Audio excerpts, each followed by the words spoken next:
విడుమొరటోడు అని వాళ్ళు వీళ్ళు ఎన్నెన్ని అన్న పసి పిల్లవాడు నవ్వాడు.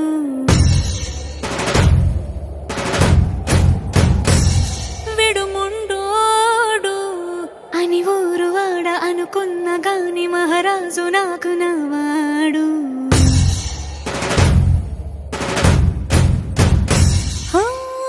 మాట పెడుసైనా మనసులో వెన్న రాయిలా ఉన్నవాడిలోన దేవుడెవరికి తెలుసును నాకన్నా. సూసేకి అగ్గిరవ్వ మాదిరే ఉంటా